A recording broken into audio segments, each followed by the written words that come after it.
अस्सलामुअलैकुम, डॉक्टर मईना खान आपके साथ हैं। आज की वीडियो में हम बात करेंगे लोअर बैक पेन पर या छोटी कमर का दर्द या रीढ़ की हड्डी में दर्द।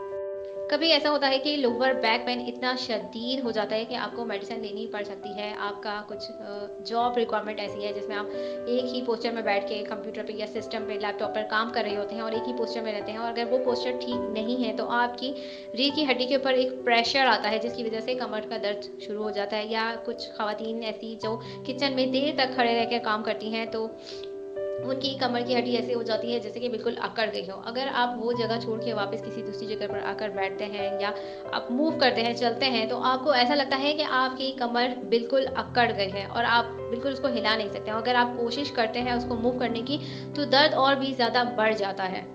अच्छा, जो बड़ी उम्र के लोग होते हैं उनमें तो लोअर बैक पेन आ ही सकता है। उनकी किसी जॉब की वजह से या हैवी लिफ्टिंग करते हैं, वो वेट उठाते हैं या वेट लेकर चलते हैं, जैसे कि हैवी बैग लेकर चलना।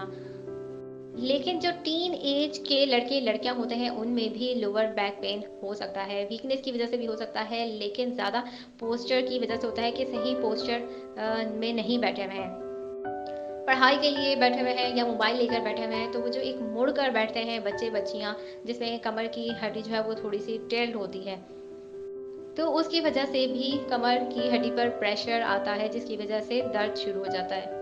हमारी कमर की हड्डी पर हमारा जो बॉडी का अपर पोर्शन होता है वो सारा वेट हमारी रीढ़ की हड्डी के ऊपर या हमारी छोटी कमर पर होता है, शोल्डर का वेट, चेस्ट का वेट। तो अगर बैलेंस पोजीशन में नहीं बैठेंगे तो लोअर बैक पेन स्टार्ट हो जाएगा। वैसे तो लोअर बैक पेन एज के साथ हो सकता है या इंजरीज की वजह से हो सकता है, लेकिन जैसे कि मैंने आपको बताया कि किसी पोस्चर की वजह से जिसमें आपकी जो है वो बॉडी पोजीशन बैलेंस नहीं है, या किसी और वेट की वजह से आपकी रीढ़ की हड्डी के ऊपर प्रेशर आ रहा है, वेट उठाने की वजह से या वेट लेकर चलने की वजह से, तो ये रीढ़ की हड्डी में जो प्रेशर आता है, इससे क्या होता है कि हमारी रीढ़ की हड्डी जो कि छोटी छोटी हड्डियों से मिलकर जुड़ी हुई है, इसमें एक पूरा नेटवर्क होता है नर्व का। अगर गलत प्रेशर आता है तो वो नर्व्स दबती हैं और उन नर्व्स के दबने की वजह से दर्द होता है। या अगर रीढ़ की हड्डियों में जो छोटी छोटी हड्डियां जुड़ी हैं उनके दरमियान कुशन फॉर्म या एक कहते हैं कि आपस में दो हड्डियों की रगड़ ना हो, उसके लिए एक डिस्क होती है।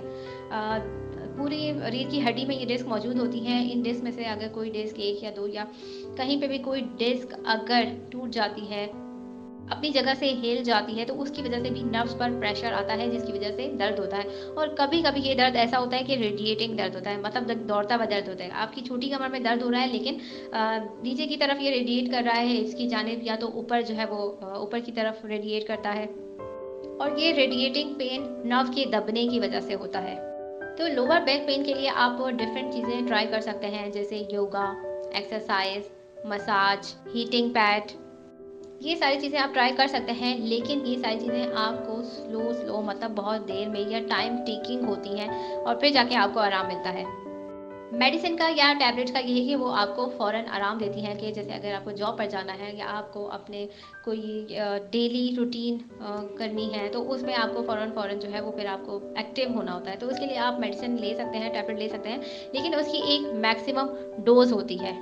पेन किलर्स लेने की एक हद होती है, क्योंकि पेन किलर्स आपके जिगर को, आपके गुर्दों को ख़राब कर सकती हैं अगर आप लॉन्ग टर्म के लिए पेन किलर का इस्तेमाल करते हैं तो पहले तो कोशिश करें कि लोअर बैक पेन के जो रीजंस हैं उनको ख़त्म करें, अपना पोस्चर बैलेंस रखें, अपना रेस्ट टाइम ज़रूर रखें। और वेट लिफ्टिंग के लिए मैं आपको एक चीज़ बताऊं कि बहुत ही गलत चीज़ जो हम लोग कर रहे होते हैं कि अगर हम फ्लोर से या नीचे ज़मीन से हम अगर वेट उठाते हैं, तो हम उसमें क्या करते हैं कि हम पूरा झुक जाते हैं और फिर वेट उठाते हैं। इससे क्या होता है कि कमर की हड्डी पर प्रेशर आता है। तो जब भी वेट उठाएं तो इस तरह से आप बैठ कर उठाएं कि आपकी कमर बिल्कुल सीधी रहे, स्ट्रेट पोजिशन में। बैठे हुए भी आप अपनी कमर के वो बिल्कुल स्ट्रेट रखें।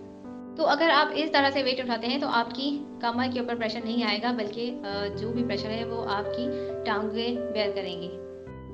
टेम्पररी जो टैबलेट्स आप ले सकते हैं लोअर बैक पेन के लिए, उसमें एसिटामिनोफेन है, आइबुप्रोफेन है, नेप्रोक्सेन है। ये जेनेरिक्स हैं, मतलब मेडिसिन के असल नाम हैं, डिफरेंट ब्रांड से, डिफरेंट नामों से ये मेडिसिन अवेलेबल हैं। एसिटामिनोफेन और आइबुप्रोफेन की दोनों टैबलेट्स की आप मैक्सिमम दिन में 8 गोलियों से ज़्यादा नहीं ले सकते। नेप्रोक्सेन 550 mg की आप दिन में 2 टैबलेट से ज़्यादा ना लें। और यहाँ पर ये बात याद रखें कि ऐसा नहीं है कि आपने दिन में एसिटामिनोफेन की भी 8 गोलियाँ ले ली और 5-6 आइबुप्रोफेन की ले ली, ऐसे नहीं है। एक वक्त में एक पेन किलर का इस्तेमाल किया जा सकता है। और पेन किलर्स लेते वक्त याद रखें, ये चीज़ अपने दिमाग में रखें कि पेन किलर्स आपके गुर्दों को ख़राब कर सकती है। इसलिए ये प्रैक्टिस बिल्कुल भी अच्छी नहीं है कि आप छोटे-छोटे दर्द के लिए या हल्के दर्द के लिए हर वक्त आप पेन किलर्स का इस्तेमाल करें। तो ये था हमारा आज का टॉपिक। फिर मिलेंगे नेक्स्ट वीडियो में नेक्स्ट टॉपिक के साथ। अल्लाह हाफ़िज़।